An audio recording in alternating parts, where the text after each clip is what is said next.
தமிழ்நாட்டுடைய சட்ட ஒழுங்கு பார்த்து நாடே சிரிக்குது.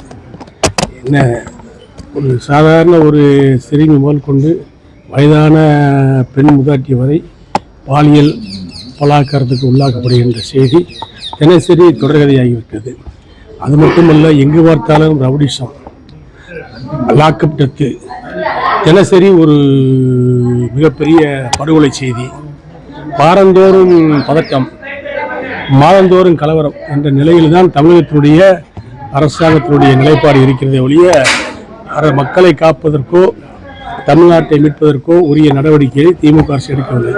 அதற்காகத்தான் எங்களது பொதுச் செயலர் அண்ணன் எடப்பாடியார், வருங்கால முதலமைச்சர் எடப்பாடியார், மக்களை காப்போம் தமிழகத்தை மீட்போம் என்ற தலைப்பில் தமிழ்நாடு முழுக்க ஒவ்வொரு தொகுதியாக சுற்றுப்பயணம் செய்து தமிழ்நாட்டினுடைய இன்றைய அவலங்க நிலையை எடுத்துச் சொல்லி அதிமுக ஆட்சியில், அம்மாவுடைய ஆட்சியில், அவருடைய ஆட்சியில் எப்படி தமிழ்நாடு சிறப்போடு இருந்தது என்பதை எல்லாம் விளக்கி சொன்னதன் அடிப்படையில் தமிழ்நாட்டு மக்கள் இன்றைக்கு புரிந்து கொண்டு ஒரு மாற்றத்தை விரும்புகிறார்கள். திமுகவுக்கு ஏமாற்றத்தையும் அதிமுகவுக்கு ராஜ்யத்தையும் கொடுப்பதற்கு தயாராகிவிட்டார்கள்.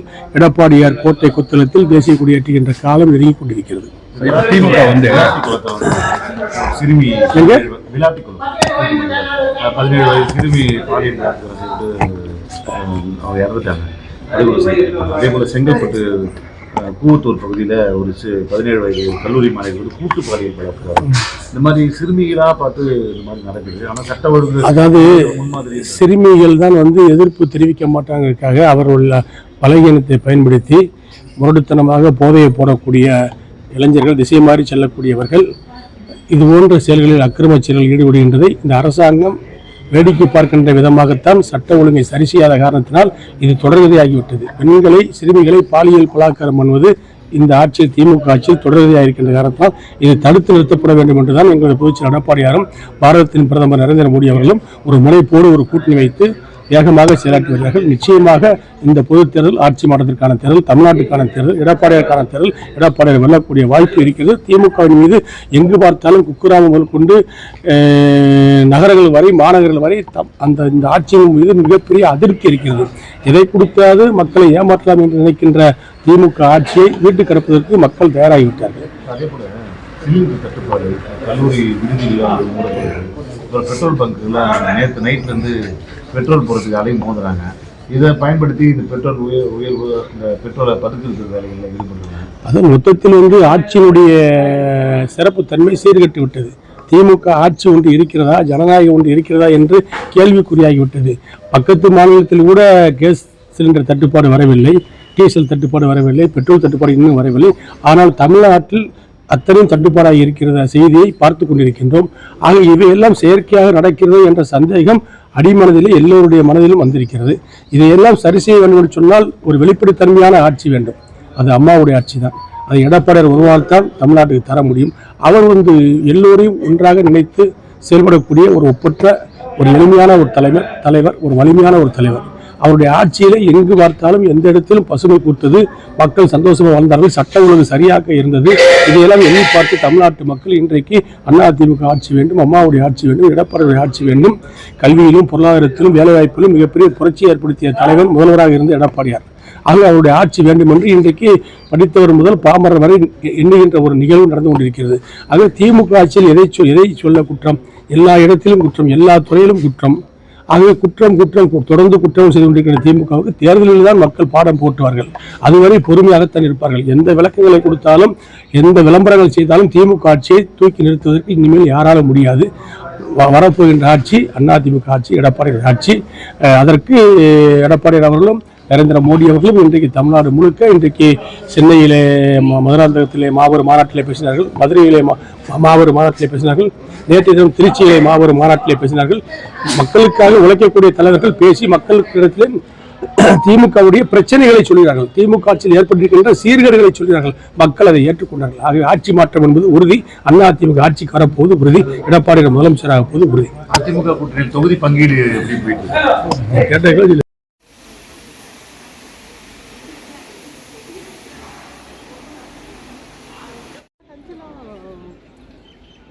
அப்புறம் காசில்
ಸಣ್ಣ ಕ್ಯಾಮ್ರಾ ತಿರುಗಿದ್ದಾನೆ ಕ್ಯಾಮ್ರಾ ತಿರುಗಿದ್ದಾನೆ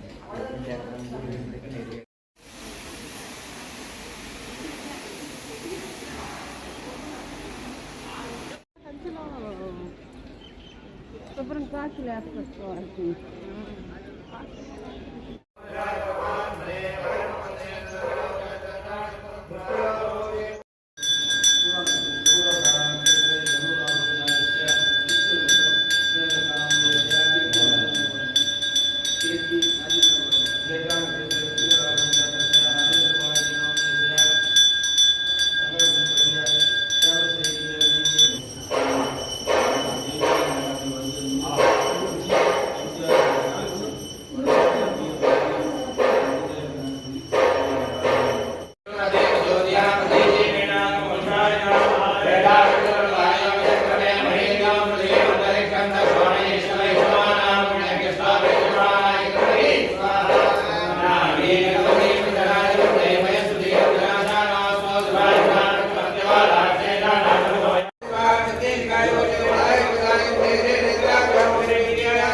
ಸಣ್ಣ ಕ್ಯಾಮ್ರಾ ತಿರುಗಿದ್ದಾನೆ ಕ್ಯಾಮ್ರಾ ತಿರುಗಿದ್ದಾನೆ